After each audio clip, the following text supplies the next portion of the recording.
Hi, everybody. Welcome to some of the women of Star Wars. Not all of them, because if we had all of them, it would not fit in this room, which is a great thing for sci-fi. I want to go down and have each of you introduce yourselves and where you fit in the Star Wars universe, starting with you, Julie. I'm Julie Dolan, and a lot of people don't know this, and I'm finding that out here this weekend. I did the voice of Leia. My first Leia job was for Star Tours, for Disneyland and Disney World and Disney Japan and Disney Paris. And everybody thinks it's Rebels, and it wasn't. And people seem to think that Carrie was the one that did that for the Star Tours ride. And by that time, she had that real deep, gravelly voice. So they auditioned like 400 people, and they auditioned Carrie for it. And she just didn't match her voice from A New Hope. So that's my very first job. And then, of course, I did Rebels, Star Wars Rebels, Legos, Star Wars, and a bunch of video games. And so I've only done Leia. I know a lot of actresses have done different characters, but mine was, I've just done Princess Leia. Tina? Hi, my name is Tina Ivelv. I played Marin in the video games Star Wars Jedi Fallen Order and Star Wars Jedi Survivor. And that's like my Star Wars contribution. Yeah, legacy, exactly. Hi, everyone. I'm Misty Rosas. Can you hear me? Is your mic off? Okay. Hello, I'm Misty Rosas.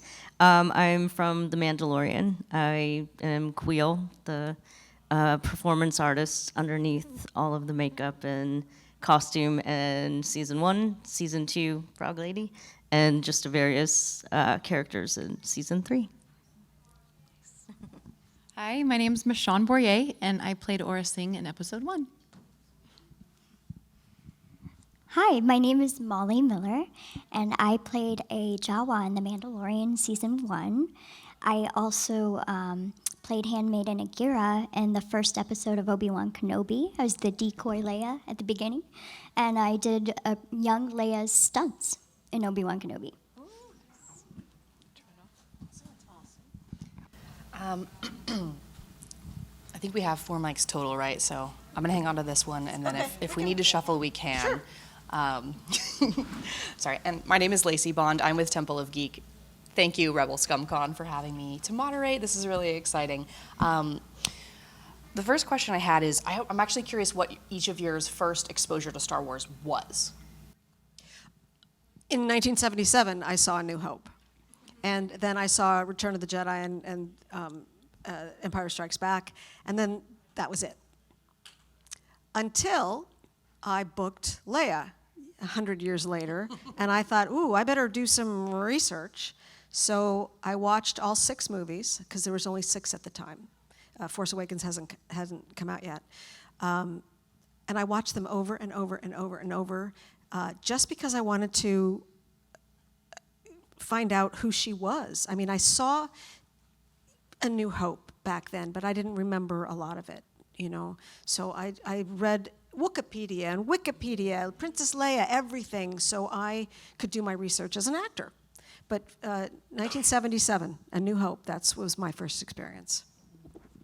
Yeah, similar. I mean, I saw the original trilogy in high school and then hadn't really seen anything, and then I got the role as well, and then I was like, okay, I need to, and luckily, I mean, Leia, that's crazy, but like luckily Marin was an invention sort of in the games, so, you know, I had the Clone Wars to look at for the Night Sisters, but yeah, again, I was just like, I rewatched the movies, did a bunch of research, watched whatever I could to get my head around the character and the world and everything, so yeah, that was pretty much what I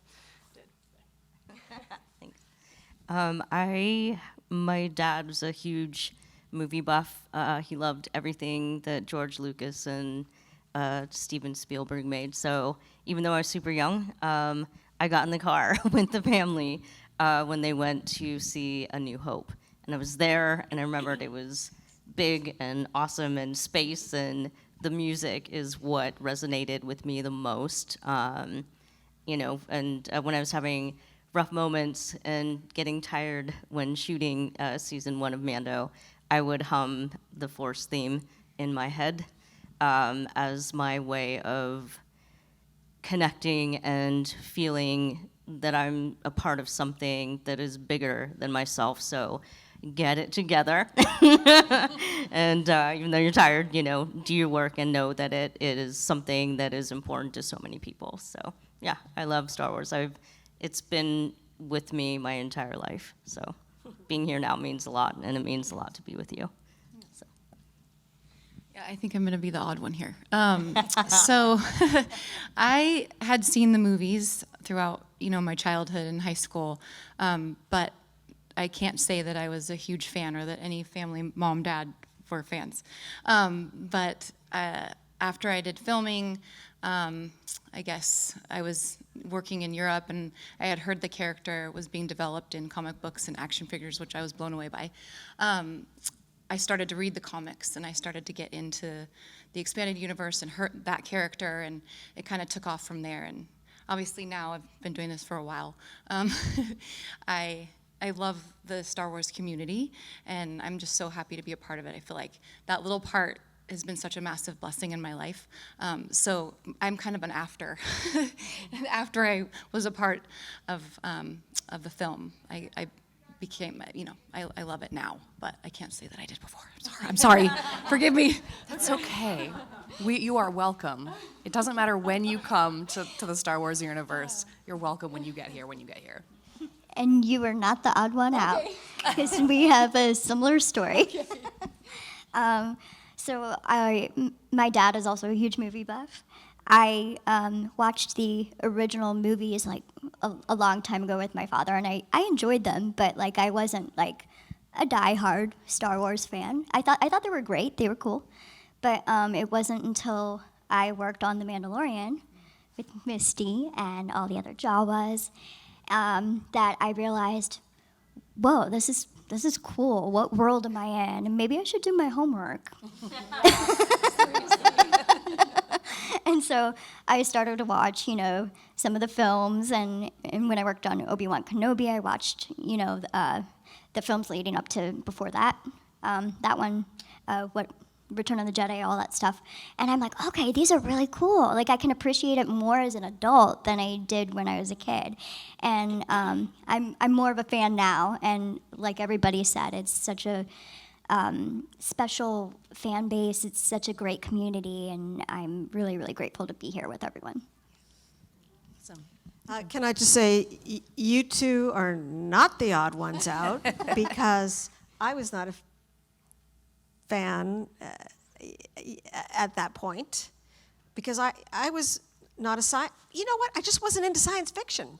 I was a tap dancer, so I was watching those MGM musicals, and I loved horror films. And rather than go to the future, if somebody said to me, would you rather go to the future or the past if you could time travel? I'd go to the past. I would not go to the future. And Star Wars to me was future and sci-fi, and I just couldn't wrap my brain around it until I watched them over and over and over and over, and I got to know who each character was and their stories, and and the 1, 2, and 3, well, 4, 5, and 6 were great. Rogue One is my favorite movie. So I just want to Look at you now. I mean, look at this. Blinged out. This isn't my only best like this too.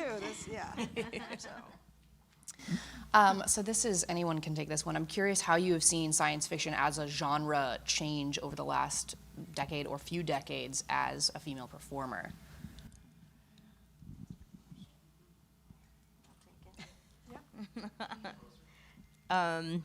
For me, being a character performer in this type of genre, I started in practical suit effects and then went off and did motion capture.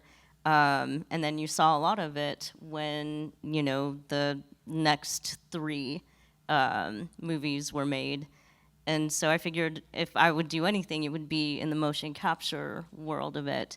And then got my audition for the first season of Mando, and it came back, and I'm kind of grateful that they decided to move away from motion capture and go back to practical effects just like the first movie, animatronic heads, and so that it does feel really immersive. And, you know, I was right there in the mix and bringing something through that animatronic head. So it's kind of been interesting to go to watch and see practical effects in the beginning and then it shift to motion capture.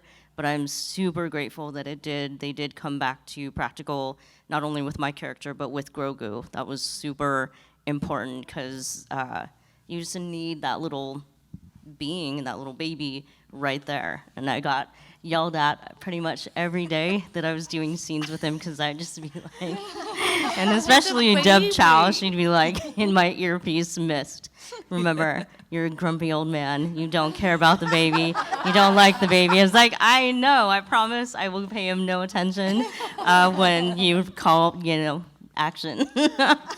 He was so cute, Grogu, and his two little bottom baby teeth. And I was like, obsessed. You know, and my team is Legacy, so anytime I come on set, they fire him up, and we have a moment. And so it's their fault.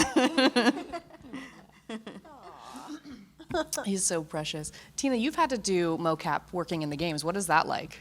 Yeah, so it's kind of like it's like a giant sound stage essentially. It's called the Volume, and it's like, I mean, it's bigger than this room, and it's interesting because you have a suit and you have like, it's like the balls are attached to your suit and you have a head cam, HMC, and it's you know, people ask me, is it really strange to like work in that kind of a space to have like a suit on, but you kind of get used to it. It becomes kind of like a second skin and you forget about it.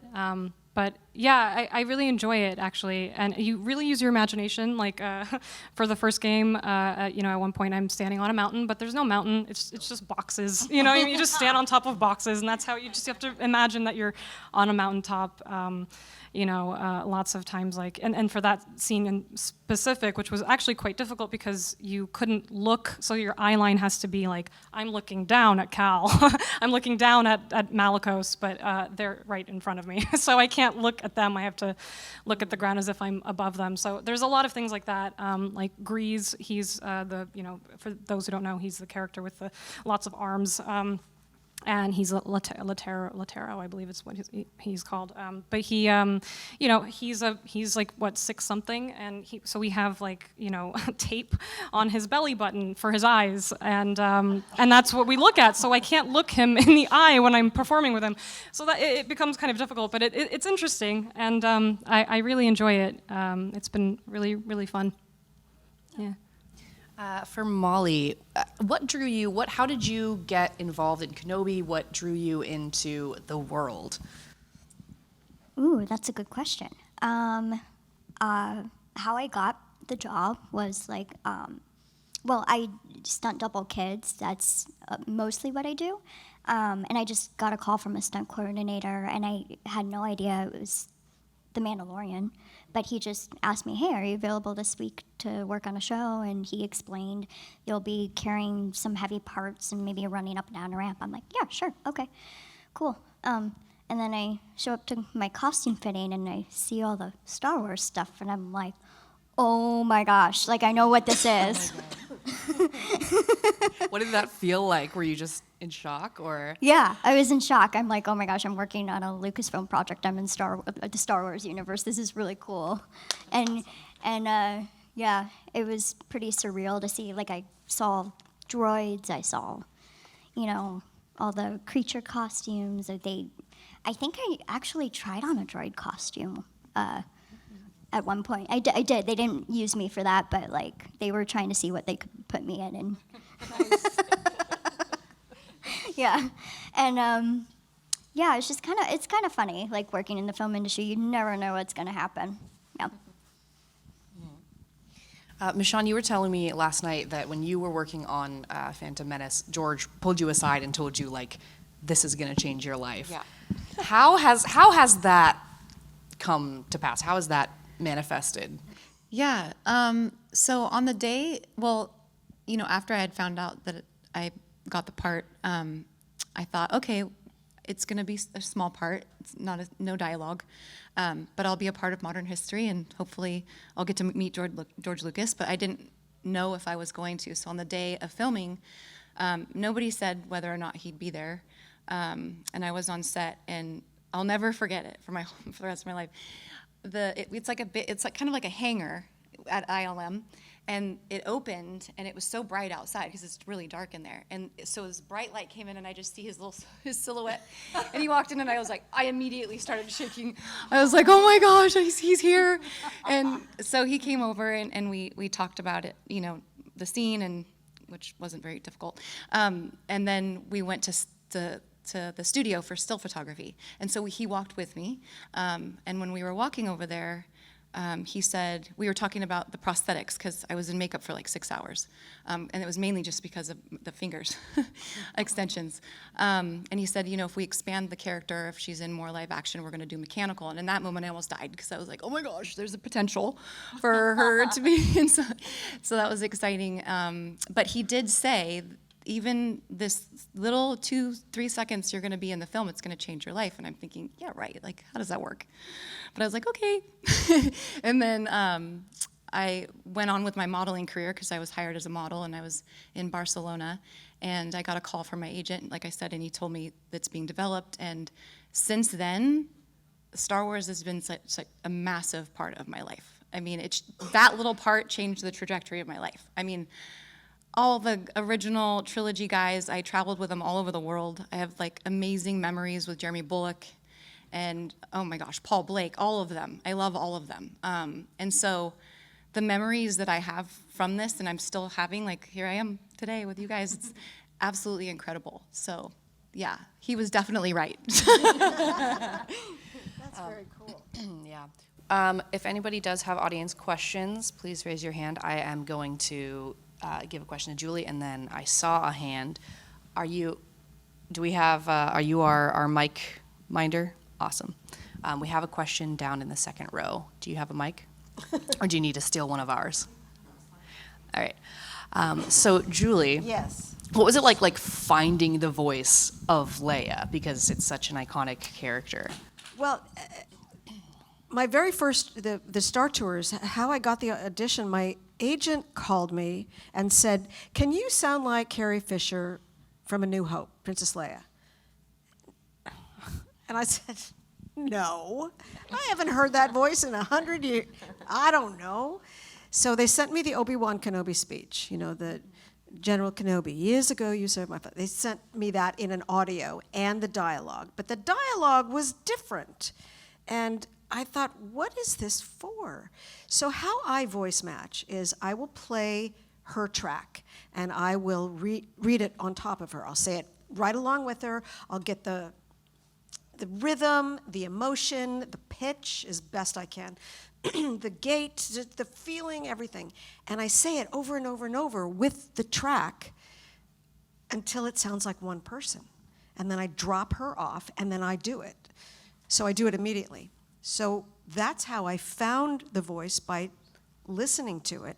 And if it's in your wheelhouse, you're going to get pretty close. And I pretty much sound like her without having to do anything. There's just a couple of pitch things that I have to change.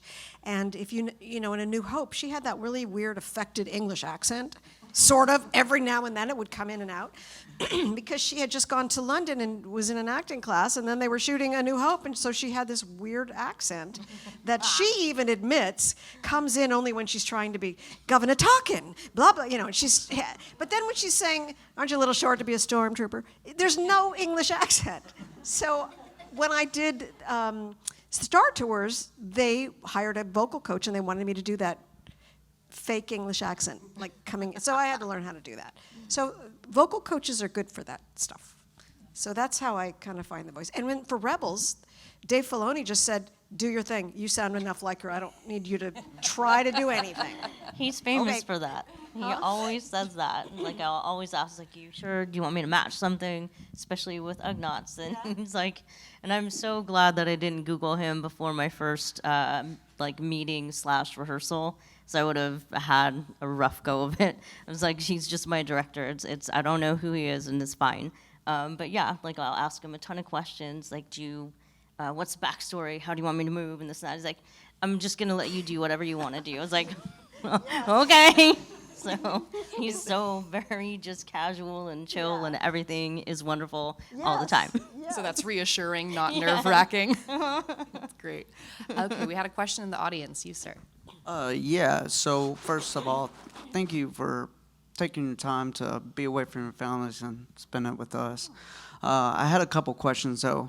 One kind of directed towards Miss Michonne.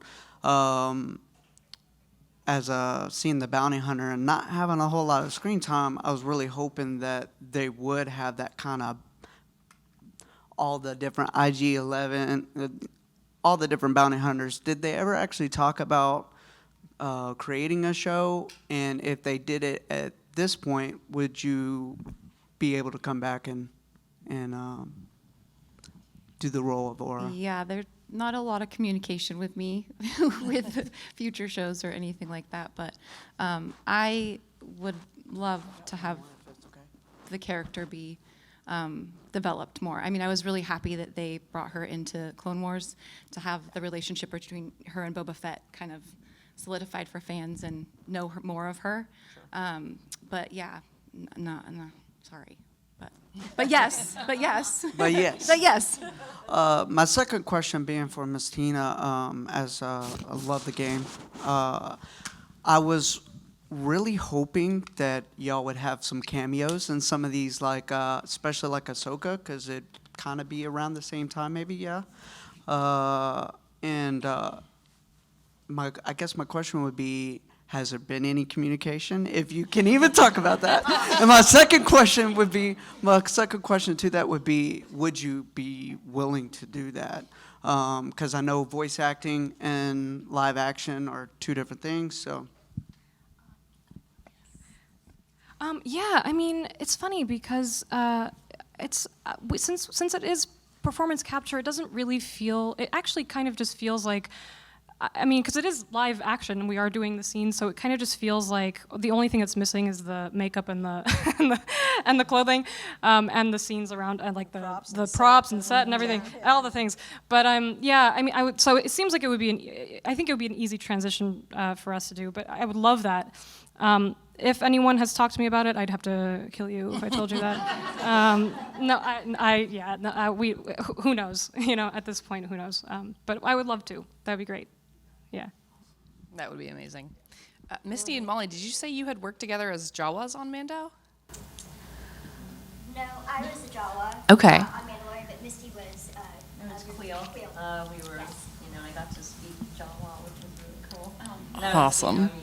My relationship with the Jawas is we had a very cohesive relationship and understanding, where Mando and Jawas did not. So it was like such a fun day because there were so many Jawas. Oh my gosh, there were like 20 or 30 of us Yeah. running around. Oh, wow. Do we have any other audience questions, by the way? Over in this row, and then we had one in the front, I believe. Hello. I just had a question. It's open for anyone. Is this what you've always wanted to do? And if you didn't, what do you think you would do if you weren't voice acting or acting? I knew at 3 years old that what I wanted to do. I pointed to the television, and I think it was Shirley Temple. Said to my mom, that's what I want to do. And she stuck me in dancing class at 3 years old, and I started acting at 9, got an agent, and I was a child actor. And I'd never thought about voice acting, ever. But I did a lot of children's shows, live action, theme park, and television. And they kept asking me, can you do like this little flower voice? She's a little flower. Just say this line like a flower would say it. Oh, can you be this little animal? And I kept booking voiceovers, and my sister said, you should really pursue that. And I went, nope, it's a completely different, I'm an on-camera actor, I'm a dancer, I'm a musician. I am not going to choose another career. She said, but you keep booking it anyway. Why don't you put a little effort into it? Okay, so I took a voiceover class, which is basically an acting class behind a microphone. It's exactly like an acting class. You do the same choices, same character work. And then I did a demo. I sent it out to a couple of agents. I got an agent and booked a national commercial. I think it was an OnStar commercial with Tiger Woods. I never saw him because I was voiceover. I was his OnStar operator. And Jeff Gordon, the driver. So and then I booked, a few years later, I booked Leia. So it's like, I never even thought about voice acting, and I still do on camera.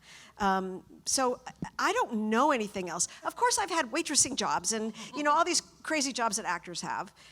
But my life has been about the arts all the time, struggling all the time, never knowing where your next job is coming from. Yeah, I feel like for actors, everyone I talk to who is an actor, I feel like if they could do something else, they would, but they can't. Like this is what we do. We love it, and I think since I was ever since I was like 12, I think that's when the bug bit me, and ever since then I just never looked back. And so this is what I would do for sure. Yeah. For me, before my Mando audition, I was in a different headspace and creative space. I was fixated and focused on music and writing and recording and opening for whoever I wanted to open for next, which is kind of a good thing because my agent, and again, I can't believe I did this, and because I didn't know it was Dave Filoni and Jon Favreau, my poor agent, they were asking, she's like, do you have a demo reel for all of your suit performance and mocap and all the creature work you do? It's like, no, I'm not really, that's not what I'm about anymore. I'm going a different direction. She's like, well, there's this big production that, they want to see your work. And so I sent these random clips of just little bits and pieces of things that I've done. Not a nice professional demo at all. And I think I did that 3 times, and they're just like, oh my God, just bring this girl in for an audition. In hindsight, I can't believe I did that. And now I have a professional demo just in case that happens again. But it's almost like sometimes life happens when you're busy making other plans. And even when I went in for my audition, I was excited to do it. I didn't know what I was auditioning for, and it didn't matter because I was going to go back, right back to music. And so that helped for me to be calm in my cold read. And I was happy and proud that I did it. And then I just let it go, and it finds your way back. So, definitely in the creative arts, but I'm all over the place all the time. I'm going to be the odd one here again. So like I said, I was in the modeling industry when I was hired to play or sing. So, and I literally had my business, it's called a Z card. It's your modeling business card. It was out for a week when I got pulled to play or sing. So here I thought I was going to be a Levi model or something. And I got to play an alien creature, which was really cool. Like I said, changed my life. But I got into modeling because I wanted to travel. I really wanted to travel the world, and that was a way to make money and do it. And so I did that, and I was obviously a part of the Star Wars universe. And I did commercials and stuff like that. I've dabbled in acting. I do love my character. If there was an opportunity, I would definitely want to do that. But and then I kind of went into photography. I found it very easy to go from working on one side of the camera to the other. And so my husband and I actually ran a photography studio for a really long time. And then I had 4 kids, so that went out the window too. So, but yeah, I've kind of always dabbled in photography and modeling, a little bit of acting. So, yeah, it's been a fun ride. I'm still riding it. So I got bit by the acting bug when I was 11. One of my favorite movies of all time is Harry Potter. So, thank you. When I was in the theater watching that first Harry Potter movie, I just remember being transported to a different world. I'm like, oh my gosh, it's so magical. I want to do that. I want to be part of the magic. So as a kid, I always dreamed of being an actor, but I grew up in Ohio, in the Midwest, not around Hollywood. Had no idea how to make that happen or what to do. And but yeah, in high school, I've done some plays, and I've joined choir. So I've always been enjoyed the arts and been musically inclined, and played instruments. I played the trumpet and the piano. Thank you. And then, actually, Ohio started to get some films. They have a small industry out there, and started doing extra and background work, and I happened to meet like a stunt coordinator on one of the movies I was working on. He was like, "Oh, you're so tiny. You would be a perfect stunt double for kids." And I didn't even know that children needed stunt doubles. Yeah, you think stunt doubles, you think A-list celebrities like Tom Cruise and like, you know, normal average. I mean, not that I'm not normal, but like average height people, you know. But yeah, so that was really eye-opening, and this coordinator was like, I could use you on my stunt team, I'll train you. And so I trained with him for a couple years, booked my first stunt job. And like I found like that was kind of like the door for me that like opened up more opportunities in the film industry, and I was able to like audition for acting roles that way. I got an agent. So yeah, who'd have thought Molly from Ohio would now be living in LA, working on Star Wars and all these big projects. It's such a gift. Oh. Yeah. How many of y'all are in LA, like based in LA now? I just moved. Born and raised in LA in the Valley, and I just moved 2 years ago to Atlanta. Congratulations on getting out. Yep. I live in LA. I never thought I would leave. Do we have any other audience questions pending? Ooh, oh, I see a couple. Okay. In the ball cap first, and then after that, in the blue shirt. Hey, this is for Tina Ivelv. That guy stole my question about if you were to get a live action part, but I guess like how did you were you like, are you into games, or were you like into games like when you got called for the role, and like if so, like what's like your favorite game or whatever? But if not, even I guess how was the process of you getting the role, and how that all played out? Here you go. Oh, thank you. No, it's okay. To answer your question, no, I was not really into video games, but the last like 15 years I've been playing Left 4 Dead with my husband. So he'll like rig it up and we play it together, and so that's like that's what I do in terms of video games. But other than that, I would not consider myself a gamer. So no, I mean like. Yeah, I had done voiceover specifically on one other game before. I hadn't done performance capture, and that was Dead Rising 3. And all the video game stuff, the audition is just like an audition for like anything else. I had auditioned for this casting director, who's wonderful, Emily Schweber, for multiple years, and she had cast me in other things, so she knew me, and she brought me in.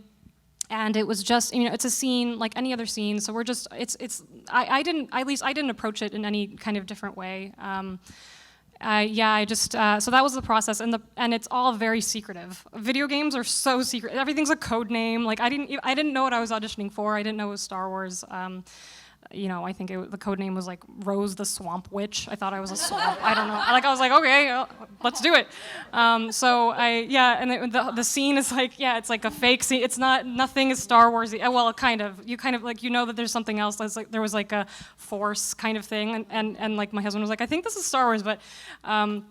So you don't know, like the video game thing. I ask other people who play games. My husband plays games, so I'm like, tell me about like certain things about gameplay and things that would be important for me to know. And then I just like do research. I watch YouTube videos and look at things, look at other games and.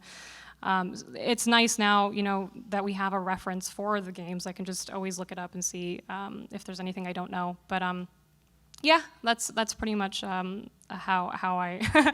But I'm not really. I would not consider myself a gamer even now. I'm like not really.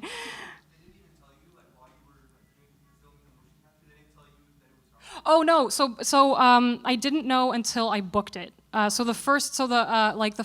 they called me and were like, "You got that thing, by the way, it's Star Wars," and I was like, "What?" And I remember just jumping up and down. I knew it was a big deal. Like I had no prior experience with obviously Star Wars, but I just knew I was like, this is going to be a huge deal, and I felt it, and I was super happy to get the role, and I was already. I just knew it was going to be really special, and luckily it really was. Like I'm just so grateful to be part of the team. Thank you. Thanks, Ina. And then we had Hi.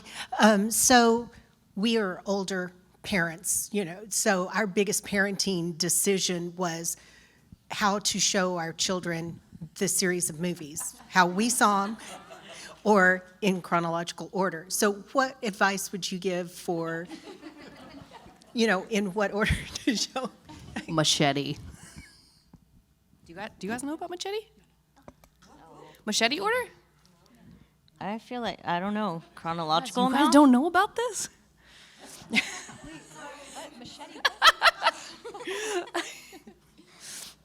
I believe Machete is you watch episode 1, Phantom Menace, then you watch 4, 5, and 6, and then, no, wait. Why not 1, 2, You split it up so that there's essentially like an extended flashback into like episodes 2 and 3. Yeah. I didn't know this. Is there anyone in the room who knows the Machete order?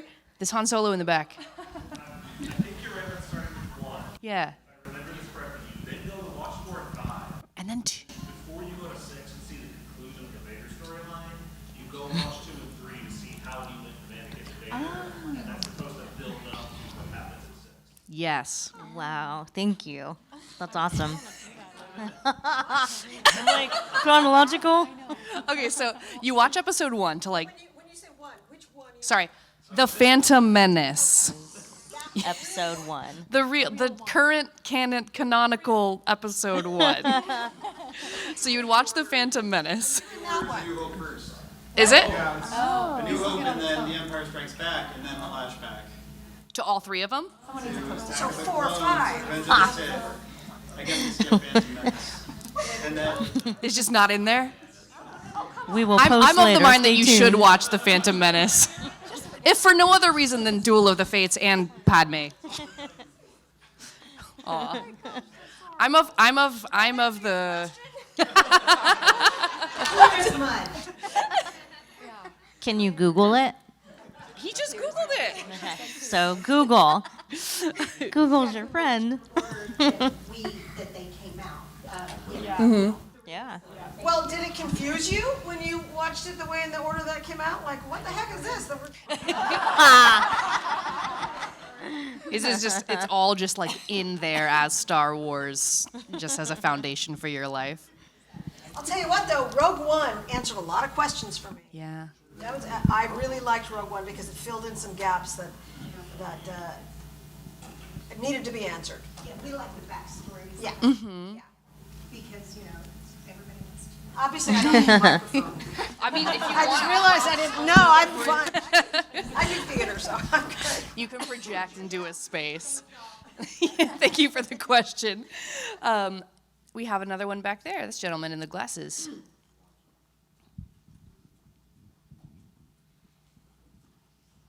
I don't know my staffer's name. What is your name, staffer? Manny. Andy? Manny. Manny. Thank you, Manny. I'd like to initially direct the question to Molly, but also anybody else feel free to chime in. Generally, stunt people do things that we try to avoid, like driving speeders into trees and things like that.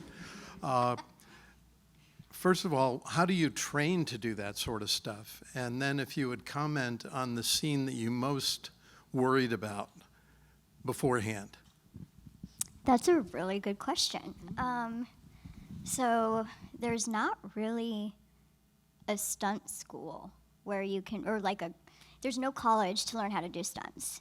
But there are stunt coordinators in the industry that hold stunt workshops, or like what happened to me, stunt coordinator approached me and said, hey, I'll help you get started, I'll give you business advice, I'll train you, come to my dojo, martial arts dojo, I'll show you how to fight, fall. And so I trained with working stunt people in the industry, learned different skill sets that way. And for there were quite a few, like wire work. I had never done wire work before, but there's someone in LA that teaches or holds wire work classes. So I attended a couple of those, but a lot of my training has been kind of on the job. And I'm lucky. That doesn't happen for everyone, but I'm fortunate that I have such a niche that like, I'm always honest with stunt coordinators. I'm like, look, I haven't done a wire gag like that before, but I'm willing to try. So as a stunt performer, you just got to be open, and you have to be brave and do things afraid that sound a little scary. But it's also fun. It's also fun. And there have been a few stunts where I get nervous and scared to do, especially since I fall a lot for a living. I'm always falling down hills or ravines or off of a bike or, you know.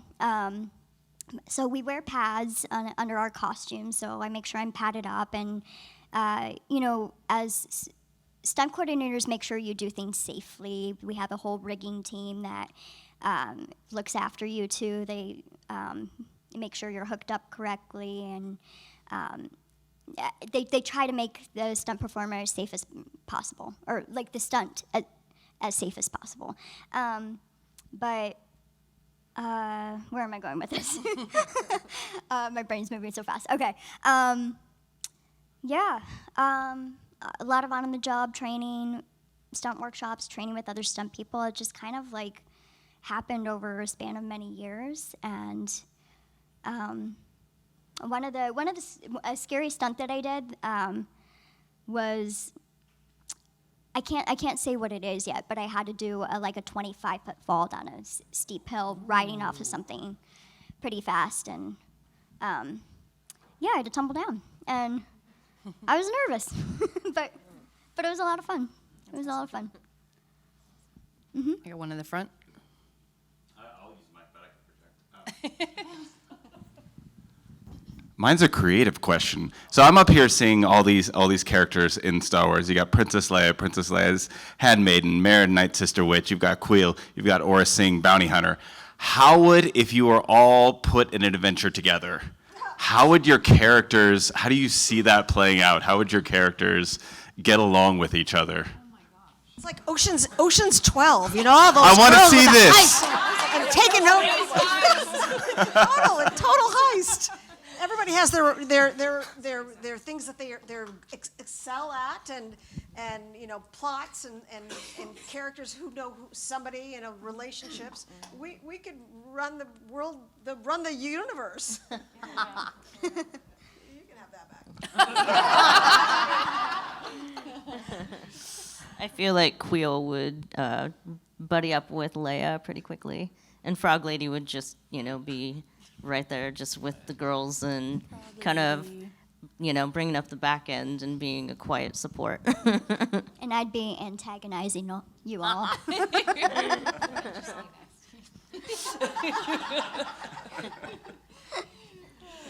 I think Merrin would just be invisible. She would just be like checking the perimeter out. I don't know. I'm not sure what the plot is, but yeah.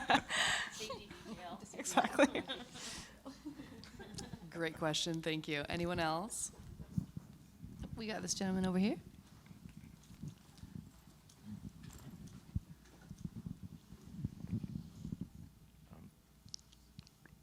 What would be a like a memory that you'll carry with you that either you're sitting alone or with friends and everything that'll just kind of creep in your head and you'll just kind of smile?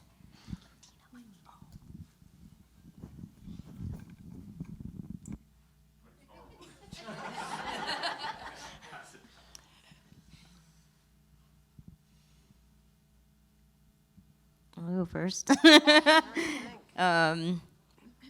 My very first shoot day on Mando, it was day one, the very first scene that we were shooting, and it was, you know, standing out there and with Dave Filoni and Brendan, who was my Mando for that day, and, you know, to the left of me, because they were shooting 2 different episodes at the same time, it was the whole, like, it was a town, and it's like, I've seen that before in my life, and trying to stay calm, because Queel had a big monologue, and it was our very first day, very first time that my puppeteering team and all of us had to blend and mesh together really well, and having, you know, Mando with me.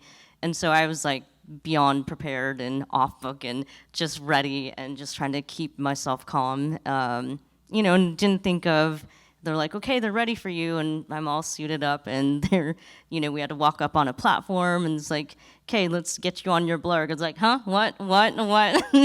And so they plopped me up on mine, and it's like, it's good, it's fine, I got this, and yeah, just my whole life, again, I've been inspired by Star Wars, and so to then become a part of it and do something that, you know, meant so much to my dad and my brothers. It's just, yeah. I'll never forget that moment, so. I remember when I auditioned for the Star Tours, and I got a call back, and I went into Disney Imagineering, and it was between me and two other girls, and I went into this little booth, well, it was a big booth, and they had the hologram of Leia, so I could relate to the character, just a picture of her. And I did the Star Speeder's speech, the Obi-Wan Kenobi, "You're my only hope," that speech. And when I stepped out of the booth, they had the real hologram from A New Hope up kind of on the screen, and they had manipulated her mouth to make her say what I just said in the booth, and they played it. And I watched it, and I thought, is that from A New Hope? What is that? She's saying something different. What, is that me or Carrie or what? No, that's you. That's what you just said in the booth. And then I realized, holy crap, I do sound like her because I thought that was her. That's one thing I will never forget because it was just sort of felt like I accomplished something. Even if I didn't get the job, and again, it was new, voiceovers were still new for me. So it was just, I felt like, okay, I get it. I get what the voice matching is. And the other memory is when I did Rebels. And I'm a theater actor, so I love being on stage or doing readings and being able to relate to the actor that you're talking to. But when you do voiceovers, you're in a booth alone.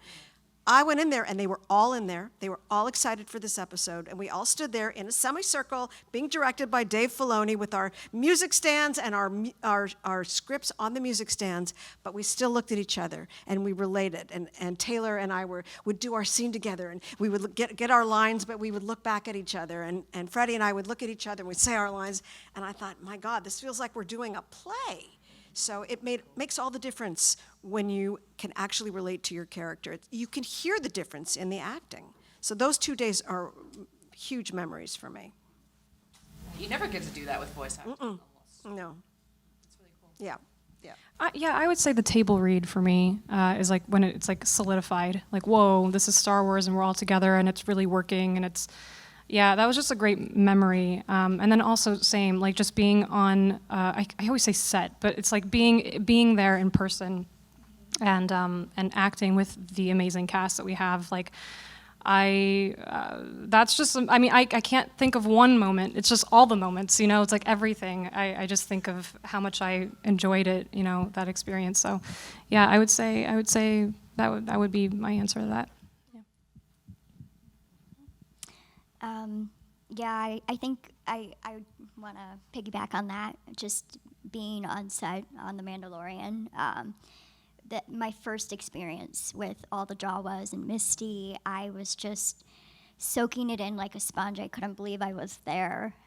You felt like you were on a different planet, and we were having so much fun with everyone too, like just being ornery little Jawas and. It's like the big Jawa trawler, it wasn't there, it was part of the volume.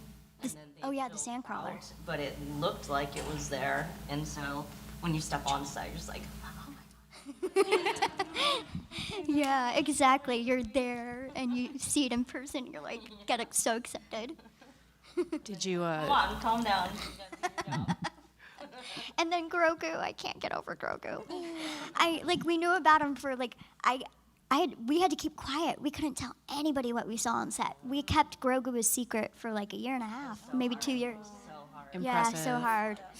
So hard, yeah. I got to see him because I had fittings at Legacy Effects, and my very first fitting, I rounded the corner, and my friend Connie, who she punches the hair, she was doing the hair and the beard for Squeal, and then I rounded the corner and she had Grogu. She was doing his little baby fuzz, and I was just like, it's like, and nobody knew, and I didn't know, because I only had my scripts for season 1, and they were keeping it under wraps. Like, well, is that baby Yoda? And I was like, I don't care. He sounds like, to me it is. And I was just, again, from that first moment, I was like, oh my God, people are gonna lose their minds. So, I mean, we waited a long time and just beyond excited for that episode, for that reveal. And a lot of us, we didn't see it either. So it was such a special moment to experience on, watching it on TV too with all the friends. And just was like, yay, now we can talk about him, and, how every moment with him on set was the best moment ever. I was thinking the whole time, because it was one day for me. I started at 4 a.m., 6 hours of makeup. So, like, the whole day was very special to me. And I remember it like I was there yesterday. But I will tell you 2 things. One is, I already told you when George came, but it was such a cool feeling coming out of makeup and being in full costume. Doug Chang, who did the concept art for Aura Sing, he was, like, dancing around me because she came to life. And that was just and then when I was on set and George came in, he just stood there and just was like staring. And I thought that was so cool, because when you think about it, it's like, so when I walked with George Lucas from the set to still photography, he told me that he had created Aura Sing and that he had named her. And I thought that was really cool, because a lot of that art is given away to other artists. And so that was really special to me. And then another funny special thing was that I was 19 years old, and I didn't want to travel there by myself, but I didn't want to bring an entourage. I was trying to be professional. And so I went by myself, and they were surprised by that. Everybody was like, you didn't bring anybody? And I was like, no, I didn't. Nobody said I could. Like, I just was trying to be professional. But my grandfather didn't want me to drive by myself. He was like my dad. We were very close. And so he stayed at the hotel. And they didn't tell me, but they sent a limo for him. Aww. And so I know it kind of makes me get misty-eyed, because he came and he was just standing there like, whoa, and he got to meet George Lucas, and so that was a very special moment. But the whole day was special for me. That's awesome. Yeah. Thank you so much. We have to wrap it up. I do have a couple of giveaways that are sponsored by bigbadtoyshop.com, I believe. Got it on the first try. I would like to give one to the gentleman who asked the first question.